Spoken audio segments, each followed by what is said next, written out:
This is Bigger Questions with your host, Robert Martin.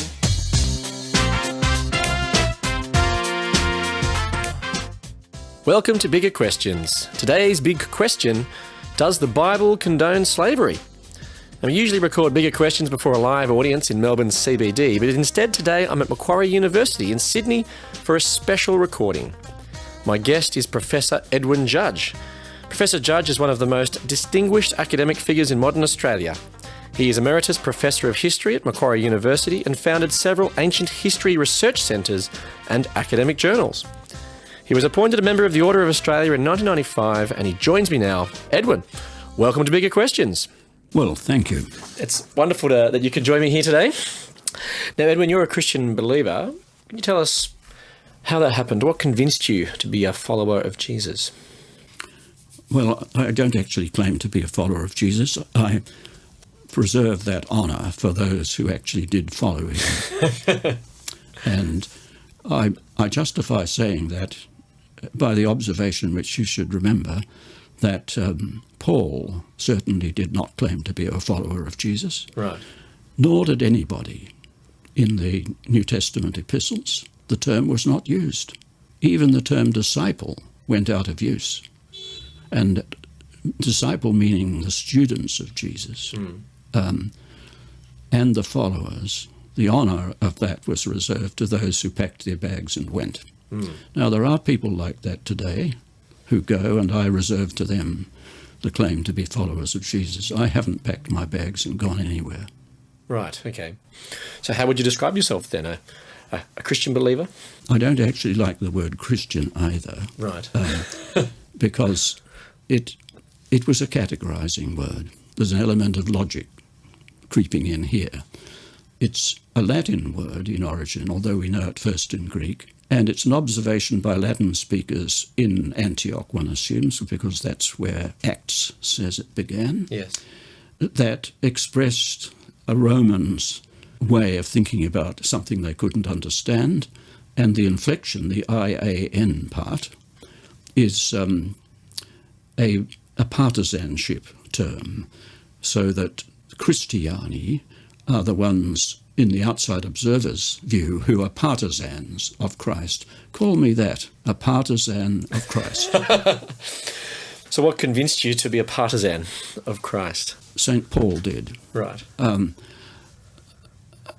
I was brought up in going to church. I have never been converted. I have tried to deconvert often enough.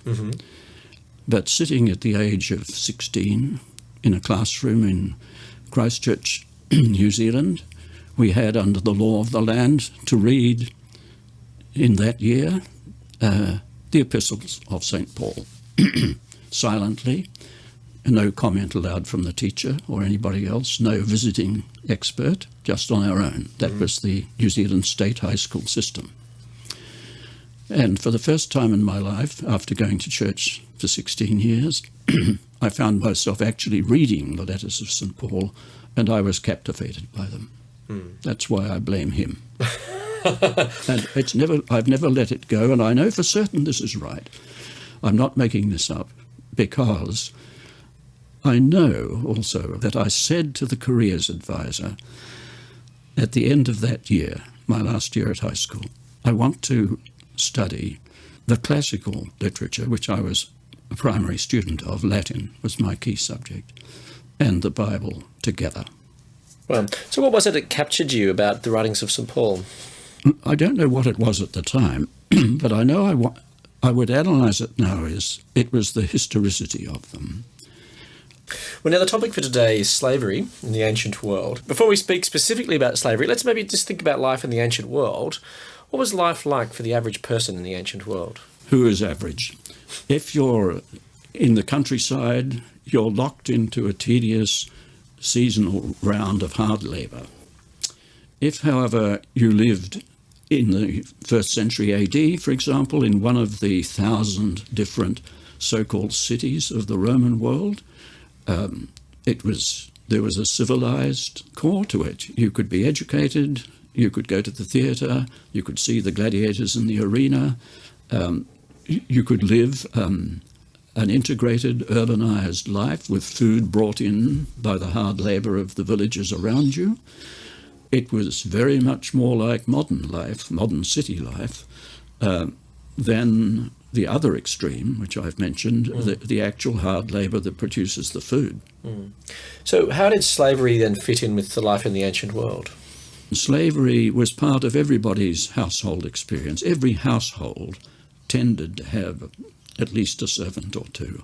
And remember, when our Bible translations use the word servant all the time, it's just the word for slave. It's just that for some reason our translators don't like the abruptness of translating it by its proper translation as slave.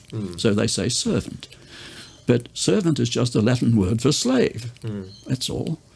And there's no doubt about this, so that servitude and slavery is omnipresent in ordinary domestic life. I think it would be reasonable to assume that St. Paul had a servant or two supporting him.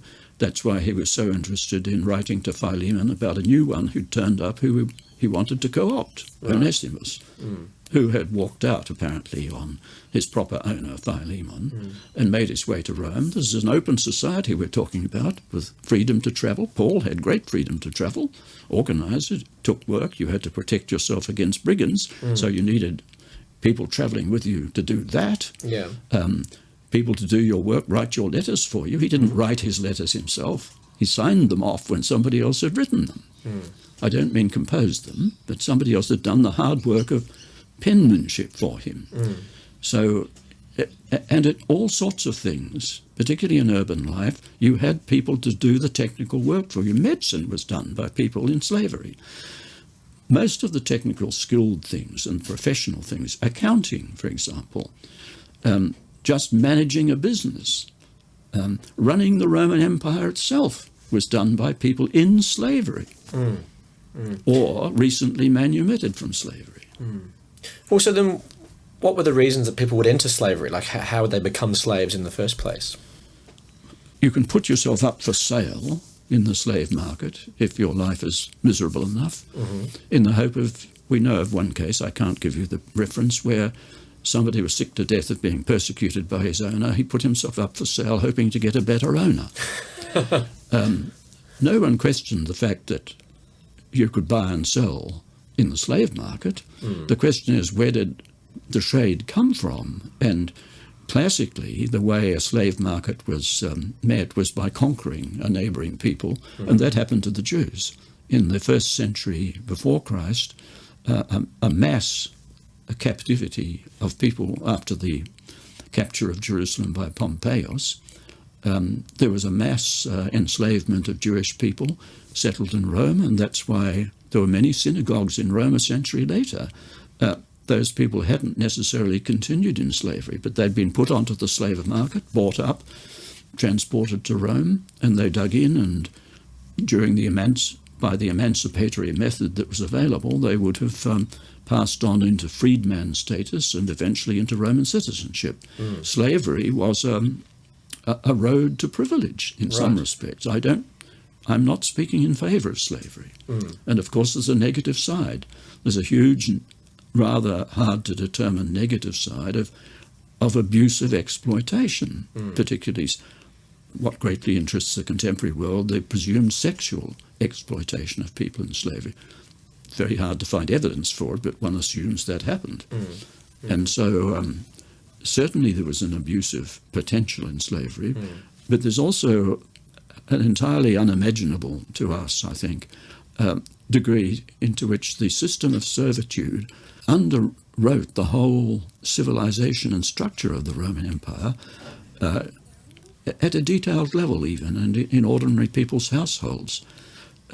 Basically, any self-respecting person would hope to reach the stage where he didn't have to work.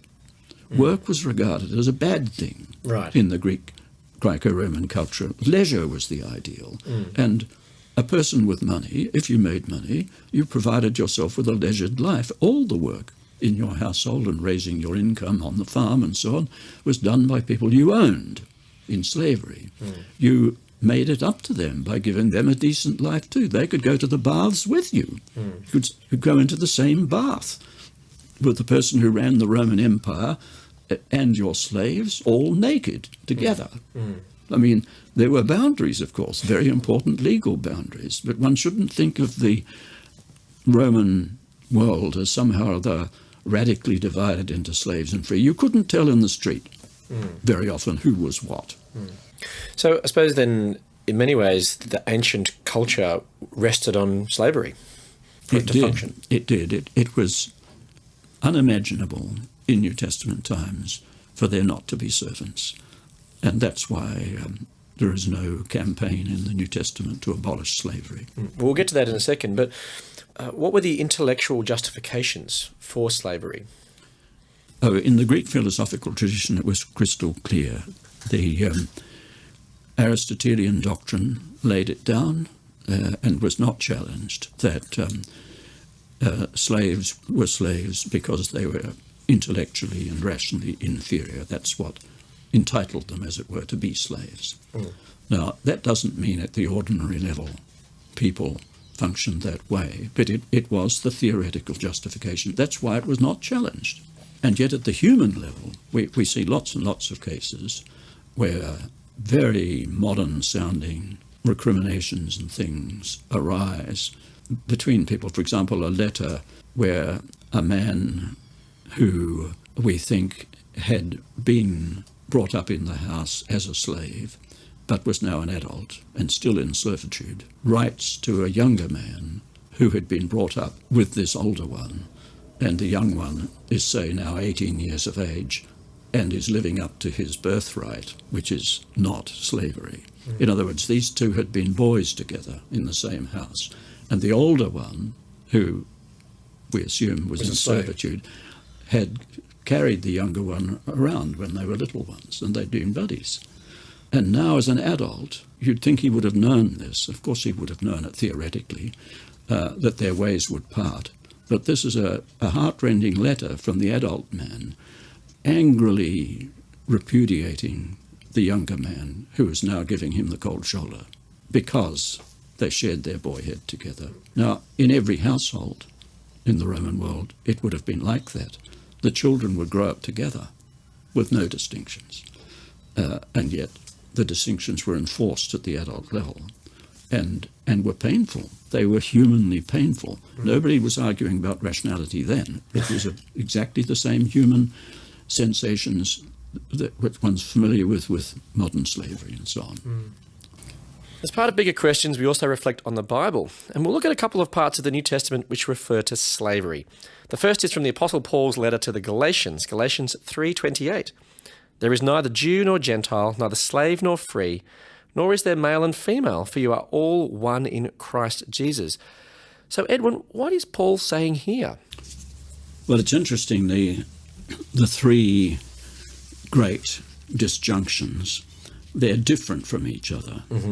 The Jew and Greek one is an ethnic and cultural history distinction, deeply imprinted, and people crossed back and forth, or were both at once, as it were. The male and female distinction goes back in the biblical tradition to creation itself, and self-evidently that must be the case. How does procreation arise except by having male and female? And what is the status then of slave and free? Obviously, Paul no more questions that than he does question the others. Yet in each of these three cases, he does argue it out over how to live with the difference and at what point does the difference disappear. Now, the point is quite clear.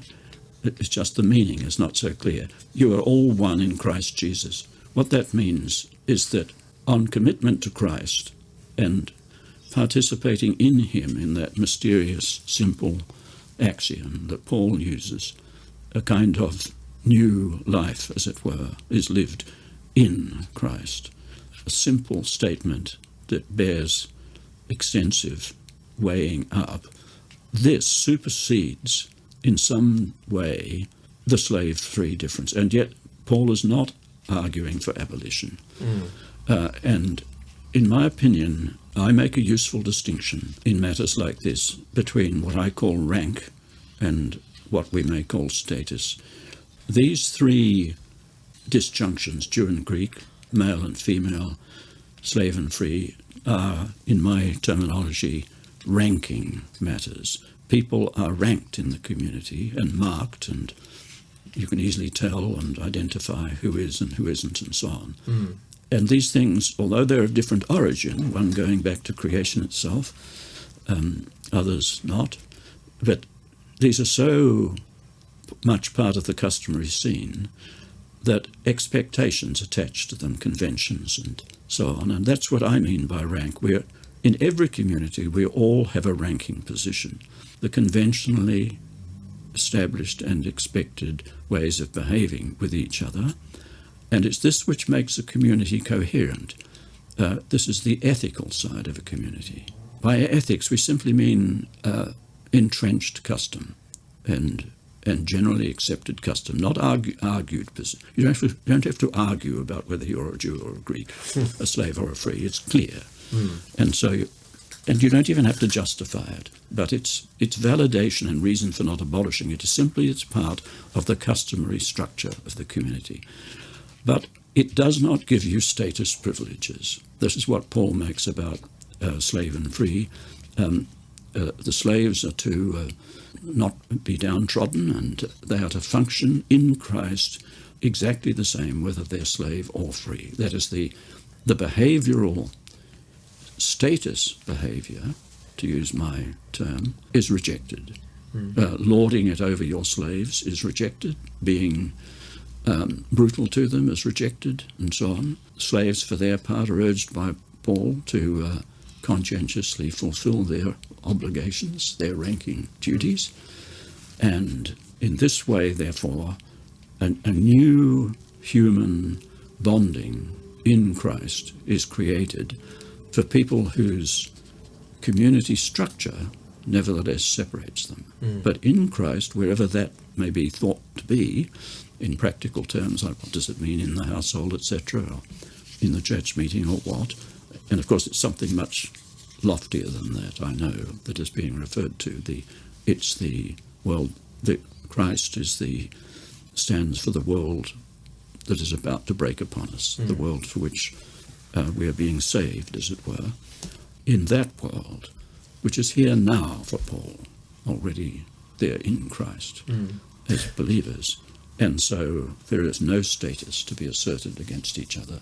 All are the same. So with this destruction of status that Paul is describing here, would that have been radical to his original hearers here? Yes, it is radical because it's provocative.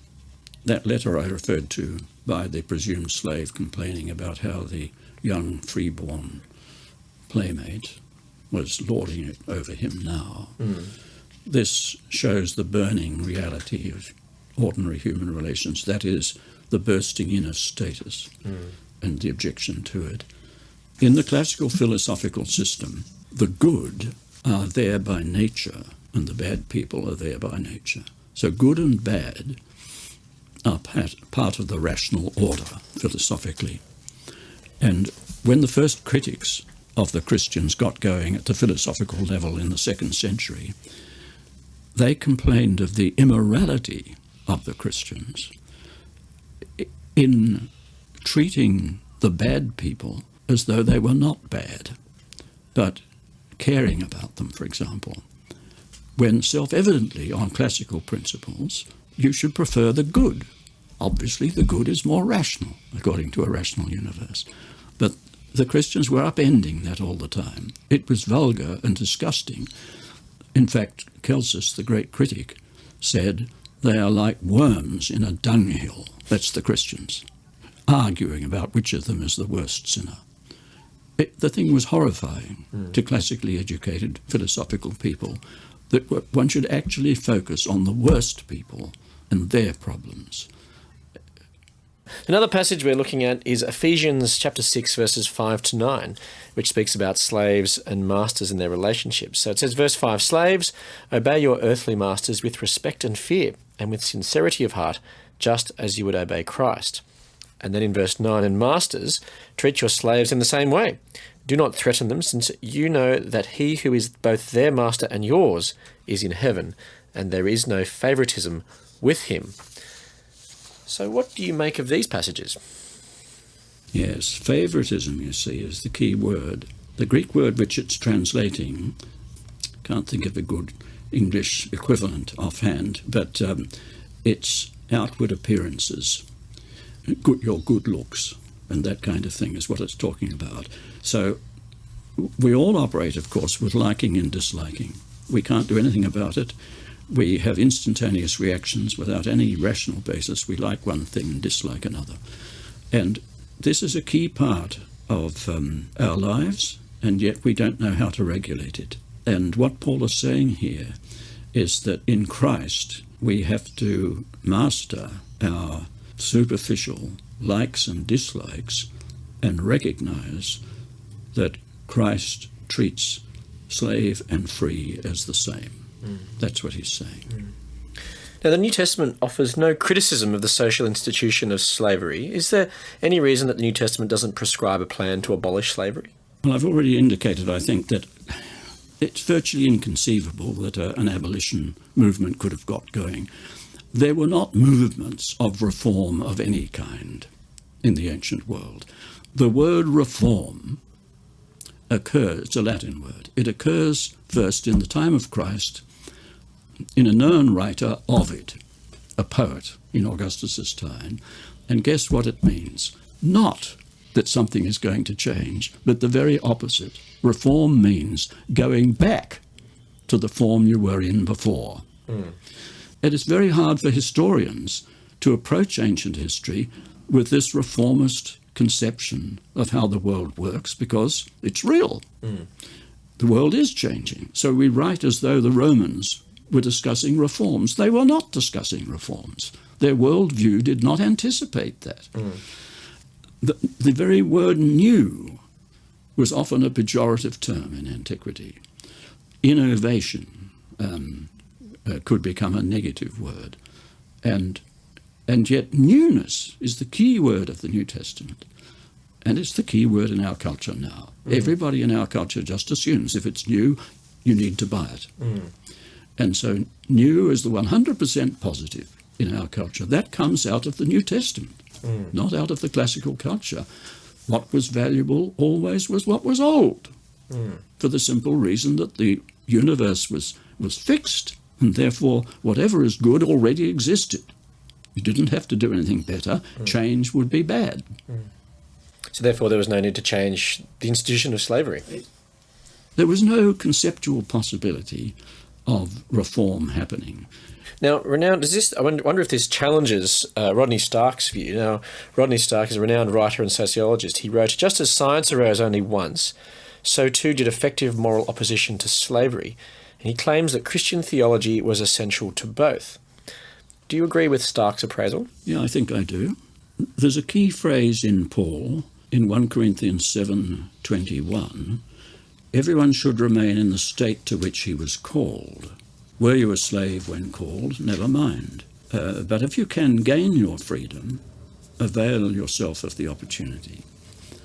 This translation, which I'm working from, is, I think, right. And one of our own researchers here at Macquarie University has linguistically established that that is the correct translation of it. So there is latent and explicit in this particular passage, in Paul's conception of the meaninglessness of slavery in Christ, there is latent the positive view of emancipation. And do it if you can. I mean, people were willing to give slaves their pocket money and so on, so they could buy their way out. And many Roman slave owners actively practiced emancipation after the age of 30. You weren't allowed to emancipate until the slaves were 30 years of age. But it was advantageous for many Roman owners to emancipate after 30, because the people then had an ongoing bond and function in the household and would exercise it as a freedman. And it was emotionally a far more satisfactory one for both parties. So slavery becomes a kind of broadening process of opportunity. Now, I know, of course, there are negative sides, and of course there was brutality, but the legal structure had positive value as an ameliorating process, in my view. And I think that's the general view of ancient historians. So, Edwin, your final thoughts. Do the Christian scriptures condone slavery? Paul is not overthrowing the heritage of Israel. He accepts them, the distinction circumstantially.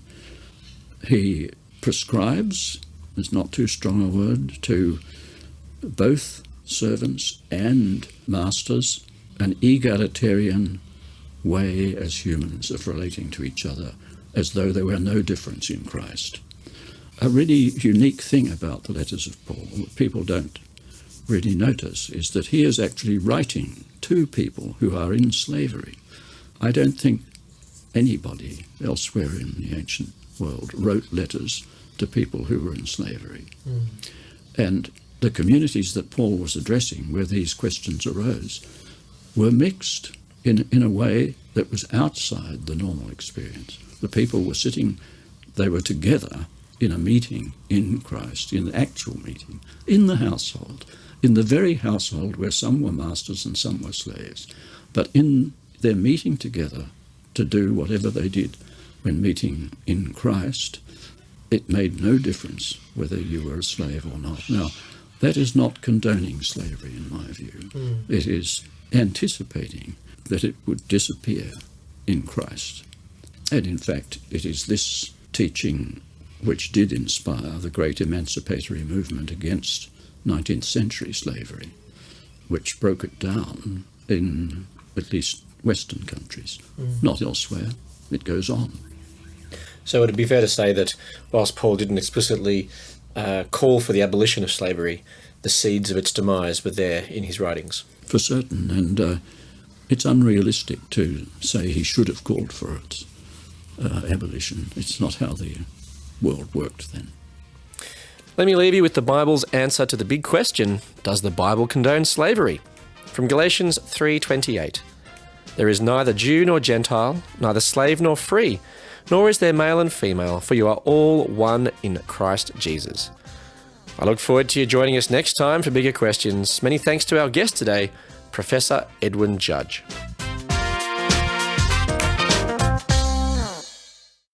Enjoy bigger questions? You can help us keep asking them for as little as $1 a podcast. Support the show. Go to patreon.com/biggerquestions.